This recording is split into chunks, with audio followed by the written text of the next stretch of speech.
आप सभी को प्रभु यीशु मसीह के मधुर और मीठे नाम में जय मसीह की। Hindi Bible study for youth group के माध्यम से संचालित इस बाइबल अध्ययन कार्यक्रम में मैं शैली Daniel youth anchor Katni Madhya Pradesh से आप सभी युवाओं का एक बार फिर प्रभु यीशु मसीह में अभिनंदन करती हूँ। यह अध्ययन कार्यक्रम आप सभी युवाओं के लिए बाइबल को समझने और पढ़ने को आसान करने के लिए बाइबल की प्रथम पुस्तक उत्पत्ति से अंतिम पुस्तक प्रकाशित वाक्य तक का दिन कराया जाता है। अब समय होगा हमारे बाइबल ग्रुप के biblical facilitator brother Johnson Paul का कि वे आज का दिन प्रारंभ करें। जय मसीह की। Hindi Bible study for youth group के माध्यम से संचालित इस बाइबल अध्ययन में आप सभी का स्वागत है।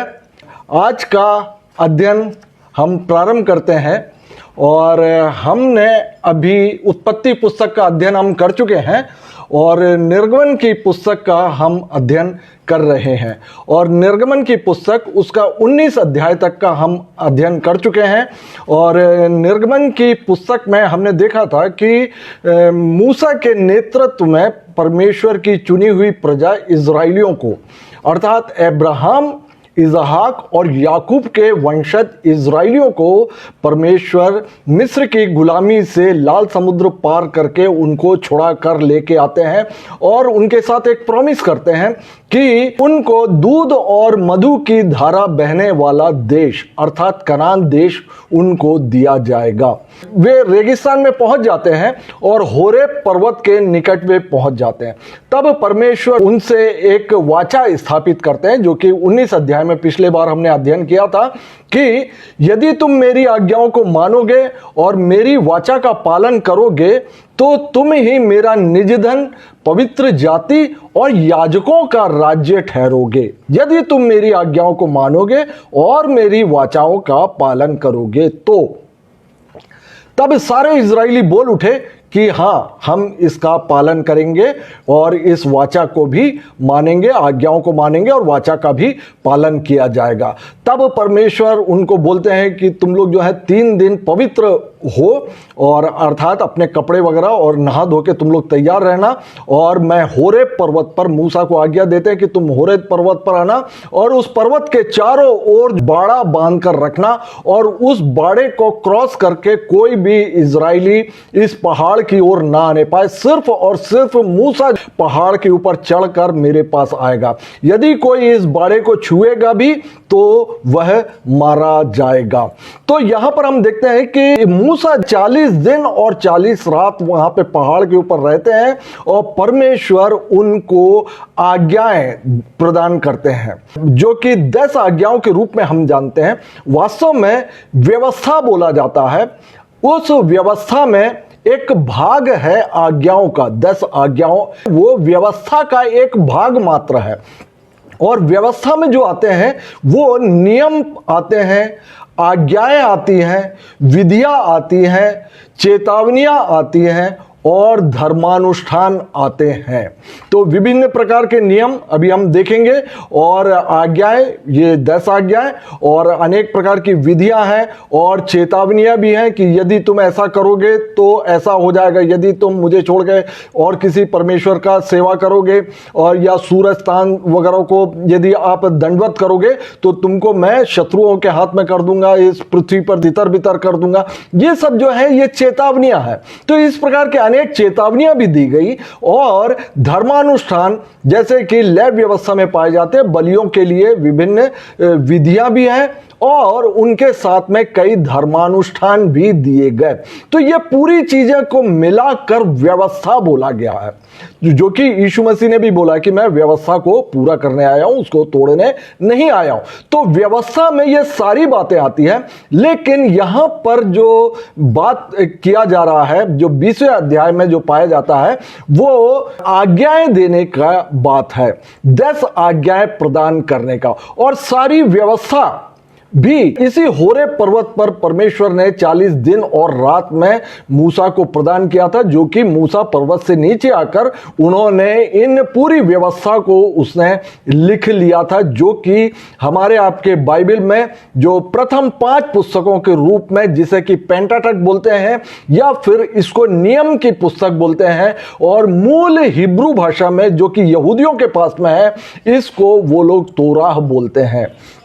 तो हम देखते हैं कि मूसा को यहां पर 10 आज्ञाएं दी गई हैं, और पुराने नियम में 10 आज्ञाएं पाई जाती है, और नए नियम में यीशु मसीह ने 2 आज्ञाएं मात्र दी, 2 आज्ञाएं मात्र दी। और जबकि पुराने नियम में परमेश्वर ने अपनी चुनी हुई प्रजा इजराइलियों को 10 आज्ञाएं दी थी। तो इनका क्या आपस में संबंध है?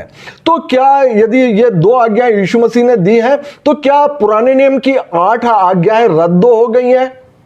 जैसा कि बतलाया था कि जो चीज पुरानी और जीर्णशीर्ण हो जाती है, उसका मिट जाना आवश्यक है। तो पुराने नियम में अनेक नियम वो मिट गए हैं, लेकिन बहुत से नियम और आज्ञाएं ऐसी हैं जो कि वर्तमान में आज भी जो कि पालन किए जाते हैं। और अभी हम देखेंगे कि ये जो 10 आज्ञाएं जो दी गई है, इसका जो नए नियम में यीशु मसीह ने जो 2 आज्ञाएं दी थी, इनका आपस में क्या कनेक्शन है। और इस बात को हम स्क्रीन में देखेंगे आपके सामने। निर्गमन 20 अध्याय उसका 2 से लेकर 17वां वचन तक में जो कि आज्ञाएं पाई जाती है। पहली आज्ञा है कि तू मुझे छोड़ दूसरों को परमेश्वर करके ना मानना। तू अपने लिए कोई मूर्ति खोद कर ना बनाना, तू अपने परमेश्वर का नाम व्यर्थ ना लेना, तू विश्राम दिन को पवित्र मानना, तू अपने पिता और अपनी माता का आदर करना, तू खून ना करना, तू व्यभिचार ना करना, तू चोरी ना करना, तू किसी के विरुद्ध झूठी साक्षी ना देना। 10वीं आज्ञा है तू किसी के घर का लालच नहीं करना। तो आप देखेंगे कि ये जो 10 आज्ञाएं हैं, इसमें आप देखिए कि पहली आज्ञा, तुम मुझे छोड़ दूसरों को परमेश्वर करके ना मानना। ये किसके लिए है? मनुष्य का परमेश्वर के लिए है कि तू मुझे छोड़ अन्य किसी को परमेश्वर करके ना मानना। दूसरी आज्ञा आप देखेंगे, तू अपने लिए कोई मूर्ति खोद कर ना बनाना, उपासना के उद्देश्य से। तो यह भी बात आप देखेंगे मनुष्य का परमेश्वर के लिए है। तीसरा है, तू अपने परमेश्वर का नाम व्यर्थ ना लेना। यह भी आप देखेंगे परमेश्वर के लिए है। तू विश्राम दिन को पवित्र मानना, यह भी परमेश्वर के लिए है। तू अपने पिता और अपनी माता का आदर करना, यह परमेश्वर के लिए नहीं है, यह मनुष्य का मनुष्य के लिए है। तू खून ना करना, यह परमेश्वर के लिए नहीं है, यह मनुष्य का मनुष्य के लिए। तू व्यभिचार ना करना, मनुष्य के विरुद्ध में। तू चोरी ना करना, मनुष्य के विरुद्ध में। तू किसी के विरुद्ध झूठी साक्षी ना देना, मनुष्य के विरुद्ध में। तू किसी के घर का लालच ना करना, यह भी मनुष्य का मनुष्य के विरुद्ध में है। तो आप देखते हैं कि ये 10 आज्ञाएं 2 कैटेगरी में पाई जाती हैं। ये पहली कैटेगरी है जो कि मनुष्य को पालन करना है परमेश्वर के लिए। दूसरी जो कैटेगरी है वो है कि मनुष्य का मनुष्य के साथ में किस तरह से व्यवहार होना चाहिए, यह आज्ञा है। और आप देखेंगे कि इसी 2 आज्ञाओं को यीशु मसीह ने नए नियम में 2 आज्ञाओं में इसको समराइज कर दिया था, जो कि मत्ती रचित सुसमाचार आपके स्क्रीन में है, और उसका 22 अध्याय और उसके 37वें वचन में पाया जाता है कि तू अपने प्रभु परमेश्वर से अपने सारे मन, अपने सारे प्राण और अपनी सारी बुद्धि के साथ प्रेम कर। ये देखेंगे आप मनुष्य का परमेश्वर के साथ है। और दूसरी आज्ञा मत्ती रचित सुसमाचार उसका 22 अध्याय और 39 वचन में पाया जाता कि तू अपने पड़ोसी से अपने समान प्रेम कर। तो ये जो 2 ग्रुप जो ओल्ड टेस्टामेंट में जो दिए हुए थे, ये पूरी की पूरी यही है। यीशु मसीह ने इनको 2 ग्रुप में समराइज कर दिया। पहला कि तू अपने प्रभु परमेश्वर से अपने सारे मन, अपने सारे प्राण और अपने सारी बुद्धि के साथ प्रेम कर। ये परमेश्वर का परमेश्वर। इसमें आप देखेंगे जो पुराने नियम की आज्ञाएं वह इसमें सम्मिलित है। और दूसरी कैटेगरी जो कि पुराने नियम में पाई जाती है, जो कि मनुष्य का मनुष्य के लिए, तो जो वही चीज जो है यीशु मसीह ने बतला दिया, तू अपने पड़ोसी से अपने समान प्रेम कर। यदि तू अपने पड़ोसी से अपने समान प्रेम करेगा तो उसके यहां चोरी नहीं करेगा, तू उसके विरुद्ध में झूठी साक्षी ना देगा, तू व्याभिचार ना करेगा, तू अपने पड़ोसी के लालच नहीं करेगा। तो इसलिए यीशु मसीह ने जो समराइज करके बोल दिया कि तू अपने पड़ोसी से अपने समान प्रेम कर। और आप देखेंगे गलातियों और उसका 5वां अध्याय और उसके 14वें वचन में, जो कि स्क्रीन में सबसे नीचे पाया जाता है, कि सारी व्यवस्था इस एक ही आज्ञा में पूरी हो जाती है कि तू अपने पड़ोसी को अपने समान प्रेम कर। सारी व्यवस्था जो है, व्यवस्था मैंने बतलाया कि ओल्ड टेस्टामेंट में जो है नियम, आज्ञाएं, विधियां, चितौनियां और धर्मानुष्ठान ये अलग अलग दिए गए थे। लेकिन आप नए नियम में देखेंगे कि कोई नियम नहीं है, आज्ञाएं जरूर है, कोई विधियां करने के लिए नहीं है, कोई चेतावनी नहीं है और कोई धर्मानुष्ठान भी नहीं है। तो ये सारी बातें, इस बात में गलातियों 5:14 में बतलाया गया कि सारी व्यवस्था इस एक ही आज्ञा में पूरी हो जाती है कि तू अपने पड़ोसी को अपने समान प्रेम रख। और अब आप समझ सकते हैं यीशु मसीह की वे बातें कि मैं व्यवस्था को मिटाने नहीं बल्कि उसको पूरा करने आया हूं। लेकिन जो जीर्ण शीर्ण हो गई हैं, जो पुरानी हो गई हैं, उनको जरूर मिट जाना आवश्यक है। ऐसी बहुत सी बातें पुराने नियम में पाई जाती हैं जो कि आज तात्कालिक नहीं है और उनको आज पालन के योग्य वे बातें नहीं है। और जो पालन के योग्य नियम है वे मैं और भी बतलाऊंगा अभी आगे चल के। और 20वें अध्याय में हम देखते हैं कि अलग अलग प्रकार के नियम पाए जाते हैं। आप स्क्रीन में देखेंगे निर्गमन 20 अध्याय और उसका 23 से लेके 25वें वचन में, वहां पर इस प्रकार से पाया जाता है एक वेदी के संबंध में नियम। तुम मेरे साथ किसी को सम्मिलित नहीं करना।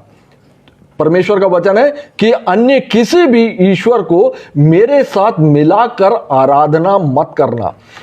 अर्थात अपने लिए चांदी या सोने से देवताओं को ना गढ़ लेना, मेरे लिए मिट्टी की एक वेदी बनाना। ध्यान दीजिएगा, वेदी जो होनी चाहिए वो मिट्टी की होनी चाहिए और अपनी भेड़ बकरियों और गाय बैलों के होम बलि और मेल बलि को उस वेदी पर चढ़ाना। जहां जहां मैं अपने नाम का स्मरण कराऊं वहां वहां मैं आकर तुझे आशीष दूंगा। और यदि तुम मेरे लिए पत्थरों की वेदी बनाओ, मिट्टी की वेदी, पत्थरों की वेदी बनाओ, तो तराशे हुए पत्थरों से ना बनाना, क्योंकि जहां तुमने उस पर अपना हथियार लगाया वहां तू उसे अशुद्ध कर देगा। हम आप जानते हैं हम आप मिट्टी हैं और नए नियम में हम अभी देखेंगे कि यही जो पवित्र आत्मा का मंदिर है यही वेदी है। और यह वेदी परमेश्वर ने जैसे बतलाया था कि यदि तुम वेदी बनाओ और उसमें होम बलि मेल बलि चढ़ाओ तो उसको मिट्टी से बनाना, और यदि पत्थर की वेदी हो तो उसको तराशना नहीं, छैनी हथौड़ी से उसको बिल्कुल स्क्वायर आकार का मत बनाना। कारण क्या है? परमेश्वर एज इट इज, जैसा पृथ्वी पर पड़ा हुआ पत्थर है उसी को लेकर वेदी बनाना। तुम अपने मन से, अपने दिमाग से मेरे लिए काम मत करना, मेरे लिए बलिदान मेरे हिसाब से होना, मेरे नियम से होना। और इसीलिए तुम अपने आप से अपनी वेदी को मत गढ़ना। यहां पे छैनी हथौड़ी से मनुष्य सुंदरता के हिसाब से उसको गढ़ कर बनाता, लेकिन परमेश्वर अनगढ़े पत्थरों की बनी हुई वेदी चाहते हैं, वो जो कि गढ़ा नहीं गया हो। क्योंकि हम आप सभी अलग अलग प्रकार के हैं, अलग अलग प्रकार की मिट्टी और पत्थरों की वेदियां हैं हम आप। तो परमेश्वर ने जैसा हमको बनाया, परमेश्वर इस वेदी को वैसा ही स्वीकार भी करते हैं। आगे हम वचन में देखते हैं कि जो कि पाया जाता है लय व्यवस्था, उसका 6वां अध्याय और उसका 12 और 13वां वचन, जो कि वेदी से संबंधित है। वेदी पर अग्नि जलती रहे और कभी बुझने ना पाए। वेदी पर आग जो है वो हमेशा जलती रहनी चाहिए, और याजक भोर भोर अर्थात सुबह सुबह उस पर लकड़ियां जलाकर होम बलि के टुकड़ों को उसके ऊपर सजा कर रख दे, और उसके ऊपर मेल बलियों की चर्बी को जलाया करे, और वेदी पर आग लगातार जलती रहे, वह कभी बुझने ना पाए। ये जो नियम आप देखेंगे ओल्ड टेस्टामेंट में हमेशा बोला करता हूं कि पुराना नियम वो नए नियम की एकमात्र छाया है, प्रतिबिंब है, वह दृष्टांत के रूप में था, लेकिन मूल बातें मसीह की हैं, या मूल बातें वो नया नियम है। यहां पर परमेश्वर ने जो वेदी के बारे में जो नियम दिया, नए नियम में हम आप देखते हैं कि यही शरीर जो हमारा आपका शरीर वही मिट्टी और पत्थरों का, अनगढ़ पत्थरों की वेदी ठहरती है। और यहां पर क्या नियम बतलाया जा रहा है कि वेदी पर अग्नि जलती रहे। इस वेदी पर आग किसको दर्शाता? पवित्र आत्मा को दर्शाता। अर्थात इस वेदी पर पवित्र आत्मा सदा उपस्थित होना चाहिए और कभी बुझने ना पाए, कभी बुझने ना पाए। और याजक सुबह सुबह भोर भोर उस पर लकड़ियां जलाकर होम बलि के टुकड़ों को उसके ऊपर सजा के रख दे। कौन? याजक सुबह सुबह। अब देखेंगे नए नियम के अनुसार हम आप वो याजकों का समाज है, हम आप याजक हैं, हम आप नए नियम के हम आप याजक हैं। लेकिन पुराने नियम में जो याजक हुआ करते थे वो एकमात्र जो इजराइलियों में स्थित 12 गोत्रों में से लेवी कुल के गोत्र ही याजक हुआ करते थे, और हारून के जो वंशज होते थे वो महायाजक हुआ करते थे। और परमेश्वर ने जो वाचा इजराइलियों से बांधा भी कि यदि तुम मेरी आज्ञाओं को मानोगे, मेरी वाचा का पालन करोगे, तो तुम याजकों का राज्य ठहरोगे। और यही चीज नए नियम में आके हम आप परमेश्वर की संतान और या परमेश्वर के लिए याजक ठहरते हैं, और हमारा एक ही महायाजक होता है, वो है यीशु मसीह। तो हम वेदी के नियमों में हम देख रहे हैं इस बात को। आगे पाया जाता है कि याजक वो सुबह सुबह उस पर लकड़ियां जलाकर होम बलि के टुकड़ों को उसके ऊपर सजा कर रख दे, और उसके ऊपर मेल बलि की चर्बी को जलाया करे, और वेदी की आग लगातार जलती रहे। अर्थात पवित्र आत्मा वो हमेशा जो है बना रहना चाहिए, वह कभी बुझने ना पाए। और दूसरा नियम हम देखते हैं जो कि नए नियम में पाया जाता, पहला कुरिन्थियों 3 अध्याय और 16 और 17वें वचन में, क्या तुम नहीं जानते कि तुम परमेश्वर का मंदिर और परमेश्वर का आत्मा तुम में वास करता है? और यदि कोई परमेश्वर के मंदिर को नाश करेगा तो परमेश्वर उसे नाश करेगा, क्योंकि परमेश्वर का मंदिर पवित्र है और वह तुम हो। दूसरा देखेंगे आप पहला कुरिन्थियों 6वां अध्याय और उसका 19वां वचन, क्या तुम नहीं जानते कि तुम्हारी देह पवित्र आत्मा का मंदिर है जो तुम में बसा हुआ है और तुम्हें परमेश्वर की ओर से मिला है, और तुम अपने नहीं हो। वेदी के नियम जो पुराने नियम में पाए जाते थे वो नए नियम में आप देख सकते हैं। रोमियो उसका 12 अध्याय और उसका पहला वचन, अपने शरीरों को जीवित और पवित्र और परमेश्वर को भावता हुआ बलिदान करके चढ़ाओ, यही तुम्हारी आत्मिक सेवा है। पुराने नियम में, वेदी के नियम में हमने देखा कि मेल बलि और जो अन्न बलि और बाकी जो बलियां हैं वे जब चढ़ाए जाते थे तो सुखदायक सुगंध उठती थी, जिससे कि परमेश्वर प्रसन्न हुआ करते थे। और यहां पर भी लिखा हुआ है कि ये जो बलिदान जो यह तुम्हारी आत्मिक सेवा है, इसलिए अपने शरीरों को जीवित, पवित्र और परमेश्वर को भावता हुआ भावता हुआ। पुराने नियम में सुखदायक सुगंध परमेश्वर को भाया करता था, जिससे कि प्रसन्न होकर परमेश्वर जो बलि चढ़ाने वाले व्यक्ति के पापों को क्षमा करता था। अब हम 21वें अध्याय में हम देखते हैं कि वहां पर भी कई नियम पाए जाते हैं, जैसे कि गुलामों से संबंधित नियम। मैं उस पर नहीं जा रहा हूं क्योंकि आप सिंपल उसको पढ़ेंगे और उसको समझ जाएंगे। हत्या से संबंधित नियम पाए जाते हैं और हिंसक कृत्यों से संबंधित वहां पर नियम पाए जाते हैं निर्गमन 21 अध्याय में। और मवेशी वगैरह को यदि चोट, उस समय मवेशी वगैरह पाला करते थे, और मवेशी को यदि किसी प्रकार का कोई व्यक्ति चोट पहुंचाता था तो उसके क्या नियम हुआ करते थे। ये जो चीजें हैं जो कि इसी पृथ्वी पर जो मनुष्य के साथ में व्यवहार करने के लिए जो नियम ठहराए थे, वो परमेश्वर ने यहां पर 21वें अध्याय में यहां पर बतलाया। और आप देखेंगे कि ये जो बाइबल के जो नियम हैं, या ये जो पेंटाटक के, या ये पंचग्रंथ के, या बाइबल की जो शुरुआत के 5 पुस्तकें हैं, विशेषकर 4 पुस्तकें, उत्पत्ति को यदि आप छोड़ दें तो विशेषकर 4 पुस्तकें, जो इसमें जो नियम दिए गए, सारे विश्व के संविधान इसको एडॉप्ट किया हुआ है, उसको इन्होंने बाइबल से ही लिया हुआ है। और आप संविधान यदि आप देखेंगे उसमें भी यही सब नियम और इसी प्रकार का दंड, और इसी प्रकार के यदि हानि होता है तो उसका दंड, उसका जुर्माना वगैरह सभी निर्धारित किए गए हैं। अब हम देखते हैं 22वें अध्याय में। 22वें अध्याय में एक मैं आपके लिए वचन स्क्रीन में ला देता हूं। निर्गमन उसका 22 अध्याय और उसका 14 और 15वां नियम। धन संपत्ति से संबंधित यहां पर एक नियम दिया गया है। इस नियम को मैं आपको प्रैक्टिकल में आपको बतलाऊंगा कि ये नियम किस प्रकार से लागू होंगे।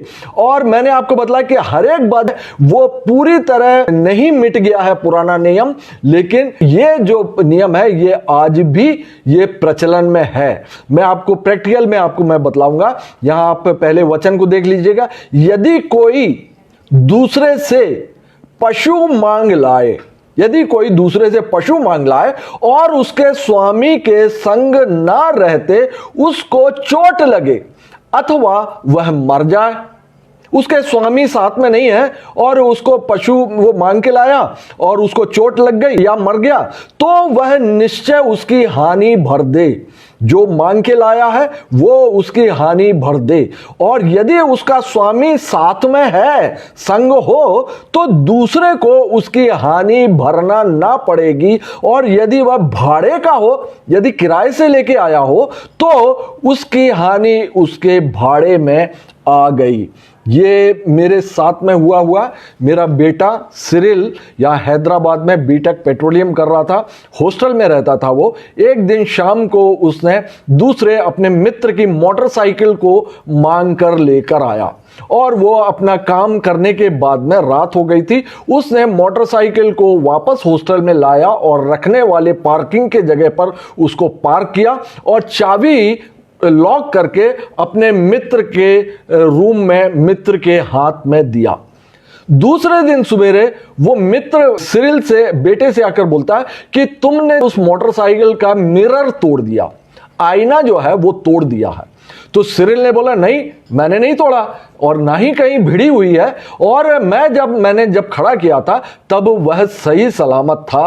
हो सकता है कि रात में और कोई दोस्तों ने शरारत की हो और इस वजह से वो टूट गया हो, लेकिन मैंने नहीं तोड़ा। उसका मित्र बोलता है कि नहीं, तुमने ही तोड़ा है, मैंने तो तुमको ही दिया था अपना मोटरसाइकिल। तो सिरिल बहुत दुखी हुआ बेटा। उसने मुझे फोन किया कि पापा क्या करना चाहिए। तो मैंने यही वचन उसके सामने रखा जो कि मैं आपके सामने ही रखकर कि क्या निर्णय होना चाहिए ऐसी स्थिति में। तो आप देखिएगा कि एक बार और फिर स्क्रीन में देखिएगा, आप पशु की जगह पर मोटरसाइकिल रख लीजिए। यदि कोई दूसरे से मोटरसाइकिल मांग लाए और उसके स्वामी के संग ना रहते हुए उसका चोट लगे, अर्थात मिरर टूट जाए या वो मर जाए, तो वह निश्चय उसकी हानि भर दे। निश्चय उसको हानि भरना पड़ेगा। यदि उसका स्वामी साथ में है, यदि उसका मित्र साथ में है, तो दूसरे को उसकी हानि भरनी ना पड़ेगी। और यदि वो किराए पर लेकर आया है तो जितना भाड़ा है उसके साथ में उस मिरर का भी पैसा उसको चुका दे। तो मैंने बेटे को सिंपली बोला कि बेटा ये नियम, ऐसी स्थिति में ये नियम बतलाता है, तुम उसको पूरा पैसा, उसका जो मिरर का जो पैसा है उसको दे दो, या फिर उस मोटरसाइकिल का मिरर तुम खरीद के लगवा दो। तो उसको बड़ा यंग बच्चा है और उसको बड़ा दिल में दुख रहा है कि पप्पा मैंने किया ही नहीं है, तो मैं क्यों उसकी हानि भरूं। मैंने बोला देखिए बहुत सी बातें बेटा ऐसा होता है, हम सब बातों को परमेश्वर पर छोड़ते हैं।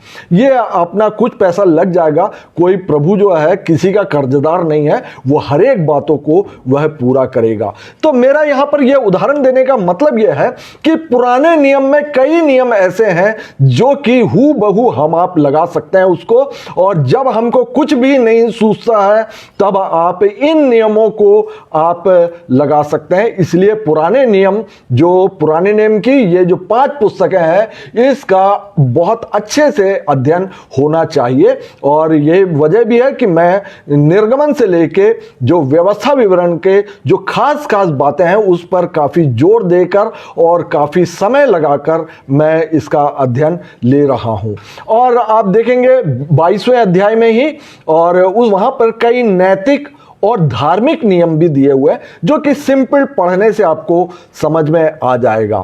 और 23वें अध्याय में हम चलते हैं, और 23वें अध्याय में आप देखेंगे, 23वां अध्याय और उसका 14 से लेके 19, वहां पर 3 पर्व के विषय में परमेश्वर ने आज्ञा दी है। पुराने नियम में इजरायलियों को कुल 7 पर्व दिए गए थे, 7 पर्व उनको मनाने के लिए दिए गए थे। और यहां पर जो 23वां अध्याय है वहां पर 3 पर्व हैं। और पहला पर्व है अखमीरी रोटी का पर्व, बिना खमीर की रोटी का पर्व, जो कि फसह के बाद में आता था और फसह के त्योहार के बाद में आता था, और अखमीरी रोटी का पर्व। दूसरा है कटनी का पर्व, जो कि फसल कटाई के बाद में उस परमेश्वर ने जो फसल बहुताय से दी है उसके धन्यवाद के स्वरूप में और आनंद मनाने के उसमें परमेश्वर ने यह कटनी का पर्व दिया हुआ था। और तीसरा है संग्रह का पर्व। इसको जब बीज वगैरह जब पूरा निकाल लिया जाता था तब यह संग्रह का, स्टोर करने का पर्व जब वो मनाया करते थे। तो 23वें अध्याय में उन 7 पर्वों में से 3 पर्वों के विषय में यहां पे बतलाया गया, और भी आगे 4 पर्वों के विषय में भी बतलाया गया है। अब हम चलते हैं 24वें अध्याय में। 24वें अध्याय में निर्गमन 24 अध्याय और उसका 6 से लेके 8वां वचन। निर्गमन 24 उसका 6 से लेके 8वां वचन। मूसा ने आधा लहू तो लेकर कटोरों में रखा और आधा वेदी पर छिड़क दिया, और तब वाचा की पुस्तक लेकर लोगों को पढ़ सुनाया। और उसे सुनकर उन्होंने कहा, जो कुछ यहोवा ने कहा है उस सब को हम करेंगे और उसकी आज्ञाएं मानेंगे। तब मूसा ने लहू को लेकर लोगों पर छिड़क दिया और उनसे कहा, देखो यह उस वाचा का लहू है जिसे यहोवा ने इन सब वचनों पर तुम्हारे साथ बांधी है। इन सब वचनों पर, अर्थात जब मूसा होरेब पर्वत से 10 कमांडमेंट्स भी लेके आया और जितनी बातें परमेश्वर ने, जो नियम, पूरी व्यवस्था जो दिया था, नियम, आज्ञाएं, चितौनियां, धर्मानुसार, सबको इसने लिख लिया मूसा ने। और बलिदान के द्वारा, जो खून से ही या रक्त के द्वारा ही बातें पक्की होती हैं, वाचा बंधती है। और यही आप देख सकते हैं कि नए नियम में आके यीशु मसीह के लहू के द्वारा परमेश्वर ने मनुष्यों से नई वाचा बांधी, नई वाचा बांधी और इस वाचा में एक बलिदान दिया जाना आवश्यक था और उसके लहू का भी बहाया जाना भी आवश्यक था। तो यहां पर आप देखेंगे जब यहां पर भी एक वाचा बांधी गई थी जो कि निर्गमन 19 अध्याय उसके 5 और 6वें वचन में पाया जाता है, जो कि इस व्यवस्था को देने के पहले ही वाचा बांधी थी। अब जो है 10 आज्ञाएं मूसा को प्रदान कर दी गई और मूसा ने परमेश्वर से प्राप्त सारी व्यवस्था को, सारी आज्ञाएं, नियम, धर्मानुष्ठान, चितौनियां, विधियां, ये सब को उसने एक पुस्तक में लिख दी और यही तोराह कहलाता है। और यही 5 पुस्तकें जो है बाइबल की प्रथम 5 पुस्तकें या पुराने नियम की पृथक 5 पुस्तकें, उत्पत्ति से लेकर व्यवस्था विवरण तक ये जो पुस्तक है वह उसने लिख दिया और इजराइलियों को उसने पढ़कर सुनाया। लाखों की संख्या में इजराइली सामने खड़े थे। मूसा एक चट्टान पर या पहाड़ पर, आप कल्पना कर सकते हैं, या किसी ऊंचे स्थान पर खड़ा होकर वो सारी व्यवस्था की बातें इनको सुनाता है। मूसा जो है वो सुनाते हैं और उसके बाद देखिएगा क्या लिखा हुआ है कि मूसा ने आधा लहू, तो अर्थात वहां पे बलिदान किया गया और कटोरे में लिया गया उसके लहू को और उसका आधा भाग उसको जो है कटोरे में रखा और आधा वेदी पर छिड़क दिया और तब वाचा की पुस्तक को लेकर लोगों को पढ़कर सुनाया और उसे सुनकर उन्होंने कहा जो कुछ यहोवा ने कहा है, मतलब इस पुस्तक में जो कुछ लिखा हुआ है वो पूरा का पूरा हम पालन करेंगे और उसकी आज्ञा मानेंगे। तब मूसा ने लहू को लेकर लोगों पर छिड़क दिया, क्योंकि लोगों के बीच में और परमेश्वर के बीच में यह वाचा बंधती थी, और उनसे कहा देखो यह उस वाचा का लहू है जिसे यहोवा ने इन सब वचनों पर तुम्हारे साथ बांधी है। हम आप जानते हैं कि जब इजराइलियों ने, परमेश्वर की इस चुनी हुई प्रजा ने ये हटीली जाती थी, परमेश्वर इनको अनेक चेतावनियां दिए, कई अवसर दिए, लेकिन ये नहीं मानते थे और निरंतर ये मूर्ति पूजा रूपी पाप किया करते थे। और जब इन्होंने ये वाचाएं निरंतर तोड़ते चले गए, तब हम देखते हैं कि राजा सुलेमान के बाद में यहूदी लोग वो राजा नबूकदनेस्सर की गुलामी में चले जाते हैं। और यिर्मयाह नबी के समय काल में परमेश्वर ने फिर से नई वाचा बांधी और ये 2 वाचाएं जो हैं बाइबल में प्रमुख है। बाइबल में वैसे 7 वाचाएं पाई जाती हैं। 7 की संख्या जो है वो सिद्ध है, जैसे कि आदम से स्थापित वाचा, नूह से स्थापित वाचा, अब्राहम से स्थापित वाचा, मूसा से स्थापित वाचा, जो कि ये कहलाता है निर्गमन 19 अध्याय 5 और 6वें वचन में, और राजा दाऊद से स्थापित वाचा, और नई वाचा जो कि यीशु मसीह से स्थापित है, और शांति की वाचा जो कि लेवी याजकों से स्थापित थी और जो कि यीशु मसीह से भी स्थापित है। इस प्रकार की 7 वाचाएं बाइबल में पाई जाती हैं और जिनमें की प्रमुख वाचा ये 2 ही वाचा है जिनका कि नए नियम में उल्लेख वगैरह पूरा किया हुआ है। इब्रानियों, पूरी बातें जो है इब्रानियों की पुस्तक में इसी वाचा का ही विवरण दिया गया था। और जब इजराइलियों ने जब वाचा को तोड़ दिया, तब परमेश्वर ने नई वाचा को बांधा था, और जो कि आप देख सकते हैं यिर्मयाह नबी की पुस्तक और उसका 31 अध्याय और उसका 31 से लेकर 33वां वचन मैं पढ़ देता हूं। फिर प्रभु की यह भी वाणी है, सुन ऐसे दिन आने वाले हैं जब मैं इज़राइल और यहूदा के घराने से नई वाचा बांधूंगा। यह उस वाचा के समान ना होगी जो मैंने उसके पुरखाओं से उस समय बांधी थी जब मैं उनका हाथ पकड़कर उन्हें मिस्र देश से निकाल लाया। अर्थात इसी वाचा जो मूसा के द्वारा बांधी गई थी होरेब पर्वत पर, मिस्र से निकाल लाया। क्योंकि यद्यपि मैं उनका पिता था तो भी उन्होंने मेरी यह वाचा तोड़ दी, परंतु जो वाचा मैं उन दिनों के बाद इज़राइल के घराने से बांधूंगा वह यह है, मैं अपनी व्यवस्था उनके मन में समवाऊंगा और उसके हृदय में लिखूंगा और मैं उनका परमेश्वर ठहरूंगा और वे मेरी प्रजा ठहरेंगे। प्रभु की यह वाणी है। और हम आप देखते हैं पुरानी जो वाचा है जो मूसा के द्वारा होरे पर्वत पर दिया गया था, यह जो है पत्थर पर लिखा हुआ था, लेकिन नई वाचा जो है हमारे आपके हृदय में, हमारे मन में, हमारे कॉन्शियस में परमेश्वर ने लिख दिया है। सारे मानव जाति के हर एक व्यक्ति बिना पढ़े और हर एक छोटा सा बच्चा भी जानता है कि चोरी करना गलत बात है। ये विवेक में वो लिख दिया गया है। अब कोई भी व्यक्ति जो परमेश्वर के सामने निर्दोष नहीं ठहर सकता, वो ये नहीं कह सकता कि मुझे आपकी आज्ञाएं मालूम नहीं है, मैंने बाइबल नहीं पढ़ा है, क्योंकि परमेश्वर ने ये जो नई वाचा है इसको हमारे आपके विवेक में वो लिख दी है। और इस वाचा को, जो नई वाचा को पक्का करने के लिए ही, क्योंकि वाचा में लहू का बहाया जाना अत्यंत आवश्यक है, और यह वाचा बंधती है यीशु मसीह के बलिदान में, यीशु मसीह के प्रायश्चित बलिदान में। और आगे निर्गमन 24 अध्याय और उसका 9 से लेके 11वां वचन। निर्गमन 24 9 से 11।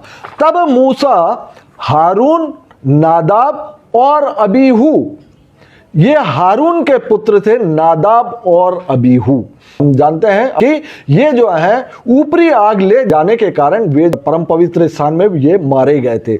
लिखा हुआ है, तब मूसा, हारून, नादाब और अबीहू और इज़राइल के 70 पुरनिये अर्थात धर्मवृद्ध ऊपर गए और इज़राइल के परमेश्वर का दर्शन किया। दर्शन किया उन्होंने परमेश्वर का, और उसके चरणों के तले नीलमणि का सा चबूतरा सा कुछ था। परमेश्वर के जो चरणों के तले नीलमणि का चबूतरा था, जो आकाश के तुल्य ही स्वच्छ था, और उसने इज़राइलियों के प्रधानों पर हाथ ना बढ़ाया। तब उन्होंने परमेश्वर का दर्शन किया और खाया पिया।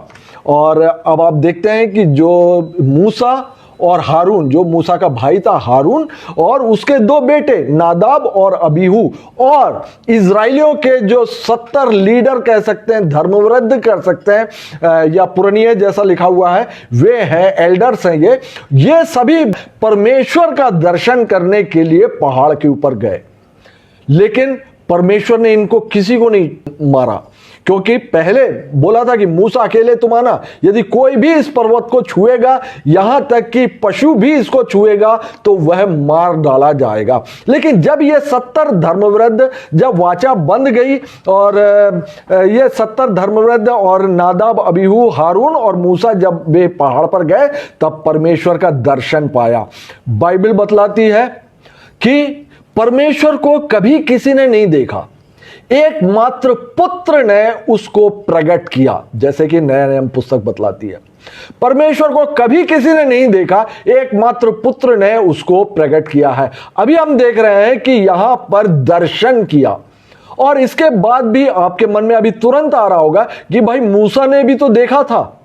हम मूसा की भी बात करेंगे कि वो उसने भी परमेश्वर का दर्शन नहीं किया था। आगे इसी निर्गमन में ही है, तो उस समय हम आप डिटेल में उस विषय में जाएंगे। तो यहां पर आप देखेंगे कि परमेश्वर का जो दर्शन है, उसके नीचे जो है वो नीलमणि से चबूतरा है, और उस पर वे बैठे हुए वहां पर दिखाया जा रहा है। और इसी प्रकार का परमेश्वर का जो दर्शन है वो आप देख सकते हैं प्रकाशित वाक्य में भी यूहन्ना ने पाया था।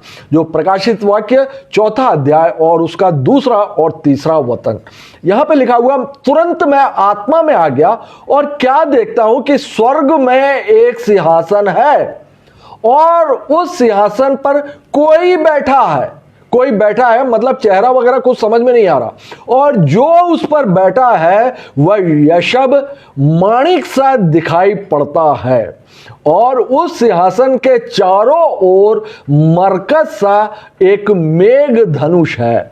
अब आप थोड़ा सा कल्पना कीजिए कि परमेश्वर की ये जो 2-4 वचन देखकर हम परमेश्वर किस प्रकार से वो उपस्थित है, वो उसके बारे में हम जान सकते हैं। कि जैसे यूहन्ना बता रहा है कि वहां पर वो यशब और माणिक मतलब बहुमूल्य रत्नों का वहां पर पाया जाता है और उस सिंहासन पर परमेश्वर बैठे हैं और उसके सिर के चारों ओर वो मरकत सा मेघ धनुष है, इंद्रधनुष जैसे बोलते हैं, सतरंगा वो जो है आभा पाई जाती है, लेकिन परमेश्वर का चेहरा वहां पर भी दिखाई नहीं देता। और परमेश्वर का दर्शन यहेजकेल भविष्यद्वक्ता ने भी पाया था।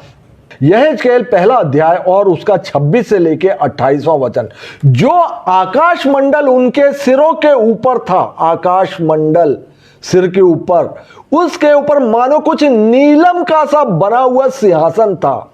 यही बात तो मूसा और हारून और नादाब अबीहू और 70 धर्मवृद्धों ने भी देखा था। इस सिंहासन के ऊपर मनुष्य के समान कोई दिखाई देता था, कोई चेहरा वगैरह वहां पर साफ नहीं है, और उसकी मानो कमर से लेकर ऊपर की ओर मुझे झलकाया हुआ पीतल सा दिखाई पड़ा, और उसके भीतर और चारों ओर आग सी आग दिखाई पड़ती थी। फिर उस मनुष्य की कमर से लेकर नीचे की ओर भी मुझे कुछ आग सी दिखाई पड़ती थी, और उसके चारों ओर प्रकाश था, जैसे वर्षा के दिन बादल में धनुष दिखाई पड़ता है, वैसे ही चारों ओर प्रकाश दिखाई देता था। यहोवा के तेज का रूप, ध्यान दीजिए, तेज, ग्लोरी का रूप ऐसा ही था। और हम जब अध्ययन करेंगे मूसा के क्या देखा था, वहां पर मूसा ने भी परमेश्वर का तेज देखा था, उसकी ग्लोरी को देखा था, लेकिन वचन बतलाता है कि परमेश्वर को कभी कोई नहीं देख सकता, और परमेश्वर वहां पे स्वयं बतलाते भी कि यदि जो मुझे देखेगा वो मृत्यु होगी उसकी। और मूसा को बोला था कि तू मेरे पीठ का दर्शन तो पाएगा, लेकिन तू मेरे मुख का दर्शन नहीं पाएगा। तो ये सब बातें क्या है, मुख क्या है, पीठ क्या है, और वहां पर भी देखेंगे आपकी तेज, परमेश्वर का तेज, ग्लोरी जो है वो दिखाई दिया था। आप देखेंगे होरेब पर्वत पर जब 10 आज्ञाएं लेने के लिए मूसा गए हुए थे, तब जब लौटकर जब आए, तब उसके चेहरे से किरणें फूट रही थी, परमेश्वर की तेज, परमेश्वर की उपस्थिति से होकर आया था। वो इजरायली उसको सहन नहीं कर पा रहे थे, उसके चेहरे को देख नहीं पा रहे थे। और जैसे कि सूर्य की ओर आप देखेंगे, वहां पर आप देख नहीं सकते। आप जानते हैं उस समय जो मूसा ने कंबल ओढ़ लिया था, इजरायलियों ने उसको कंबल से उड़ा दिया था कि क्योंकि वे उसको सहन नहीं कर पा रहे थे। अब हम देखते हैं जो कि निर्गमन 25 अध्याय में हम चलते हैं, और 25 अध्याय में बहुत मुख्य बातें हैं जो कि यहां पर निवास स्थान, टैबरनेकल के बारे में या मिलाप वाले तंबू के बारे में यहां पर बतलाया गया। टैबरनेकल में जो हिंदी में जो निवास स्थान है और जो मिलाप वाला तंबू है, इन दोनों में थोड़ा सा फर्क है, लेकिन आज के अध्ययन में हम इसको एक ही मानकर चल रहे हैं। आप स्क्रीन में देखिएगा निर्गमन की पुस्तक और उसका 25वें अध्याय और 8 और 9वें वचन।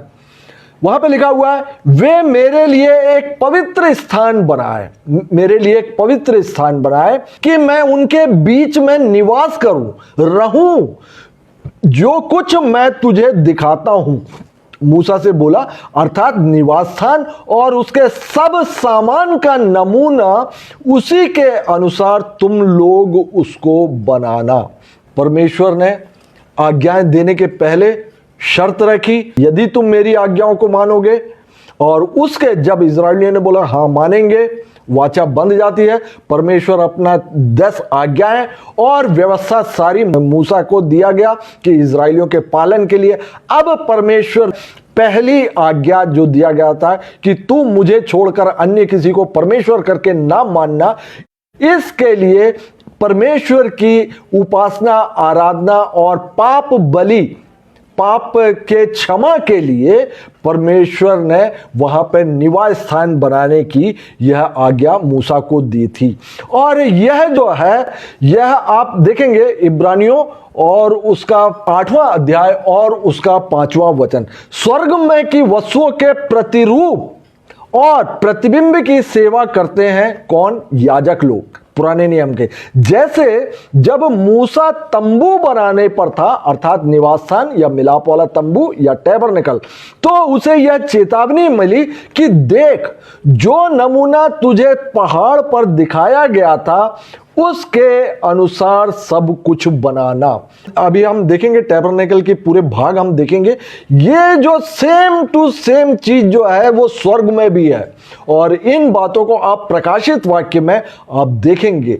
सारी बातें वहां पर भी वेदी है, वहां पर ऑल्टर, सब कुछ वहां पर है। वहां पर भी सुगंध धूप है, वहां पर वो हमारी आपकी प्रार्थनाएं हैं जो कि सुगंध धूप की तरह परमेश्वर तक पहुंचती है। परमेश्वर के सिंहासन के सामने वेदी रखी हुई है। हमारी आपकी प्रार्थनाएं वो स्वर्गदूत ले जाकर उन वेदियों में डालता है, और उसका सुखदायक सुगंध पाकर परमेश्वर हमारी आपकी प्रार्थनाओं को सुनते हैं, प्रकाशित वाक्य में पाया जाता। और स्वर्ग का ही प्रतिरूप था यह टैबरनेकल। इसकी एक एक वस्तुएं बहुत अच्छे से स्टडी करने लायक है। और आगे हम देखते हैं कि इब्रानियों उसका 8वां अध्याय और उसके 5वें वचन में हमने देखा था कि स्वर्ग में की वस्तुओं का प्रतिरूप और प्रतिबिंब की सेवा करते हैं याजक लोग। और जैसे जब मूसा तंबू बनाने पर था तो उसे यह चेतावनी मिली कि देख, जो नमूना तुझे पहाड़ पर दिखाया गया था, परमेश्वर ने हर एक बातों को पहाड़ पर दिखाया कि देखो स्वर्ग में ऐसा ऐसा है और तुमको ऐसा ऐसा बनाना है। एक एक का नाप जोख तक जो बताया। और कितने आश्चर्य की बात है कि मूसा 40 दिन और 40 रात रहा, और हर एक का इंच इंच सेंटीमीटर कितना होना चाहिए मूसा को याद रहा, और वह आकर लिखा उस बात को, और हू बहू वह टैबरनेकल में बनाया भी। तो आगे हम देखते हैं, आप देखिएगा स्क्रीन में, ये पूरा टैबरनेकल कहलाता था। इस टैबरनेकल के 3 भाग हुआ करते थे। पहला ये जो है ये 2 भाग इसके हुआ करते थे, और ये जो मुख्य भाग यहाँ पर परम पवित्र स्थान हुआ करता था, और इसका दूसरा भाग ये जो है पवित्र स्थान कहलाता था, और ये जो पूरा कोर्टयार्ड जो है ये आंगन कहलाता था। और इसके भीतर ये जो इसके भीतर है, इसके भीतर हम देख सकते हैं कि जो सबसे जो भीतरी भाग था, सबसे भीतरी भाग, यहां पर ये वाचा का संदूक रखा रहता था, और इस वाचा के संदूक के ऊपर 2 करूब हुआ करते थे। ये 2 करूब बने हुए हैं, और इन करूब जो है अपने पंखों से इस वाचा के संदूक को ये छुपाए रहते थे, और इनके बीच में परमेश्वर की उपस्थिति पाई जाती थी। ये जो आप आभा देख रहे हैं ये परमेश्वर की उपस्थिति है। ये जो भाग कहलाता था ये परम पवित्र स्थान या मोस्ट होली प्लेस कहलाता था। ये जो है ये एक पर्दा है, और इसके बाद में ये जो दूसरा कमरा है, ये जो इतना बड़ा कमरा आप देख सकते हैं, ये पवित्र स्थान या होली प्लेस कहलाता था। ये मोस्ट होली प्लेस है, ये होली प्लेस है। इस होली प्लेस में यहां पर 7 दीपक या 7 लैम्पस्टैंड ये रखा रहता था, और ये सोने की धूप वेदी रखी रहती थी जिसमें कि सुगंध द्रव्य डाले जाते थे। और ये जो है ये मेज बोला जाता था, शिव ब्रेड इसको बोलते हैं, और इसमें 12 ब्रेड रखे जाते थे, 12 रोटियां रखी जाती थी, 6 यहां पर 6 यहां पर रखा जाता था। और इसमें याजक प्रत्येक दिन आता था, प्रत्येक दिन आकर याजकीय कार्य किया करते थे। लेकिन ये जो मोस्ट होली प्लेस है जहां पे वाचा का संदूक रखा हुआ, यहां पर महायाजक मात्र साल में 1 दिन, वो भी प्रायश्चित के दिन जो यहूदियों में हुआ करता था, उस दिन जो है वह इस मोस्ट होली प्लेस में आया करता था। और यीशु मसीह इसी मोस्ट होली प्लेस में ही जो कि स्वर्ग का प्रतिरूप था, इसको ही इन्होंने पूरा किया था। और यहां पर आप देखेंगे कि जो महापवित्र परम पवित्र स्थान में, वहां पर ये वाचा का संदूक, और इस वाचा के संदूक को साक्षी पत्र का संदूक या कवनेंट बॉक्स भी इसको बोला जाता था। और जैसे कि अब आप देख सकते हैं इब्रानियों और उसके 9वां अध्याय और 3 और 4 वचन में लिखा हुआ, दूसरे पर्दे के पीछे वह तंबू था जो परम पवित्र स्थान कहलाता था। दूसरे तंबू के पीछे ये जो है ये दूसरा तंबू है, और इसके पीछे जो मोस्ट होली प्लेस था या परम पवित्र स्थान था, यहाँ पर एक पर्दा हुआ करता था।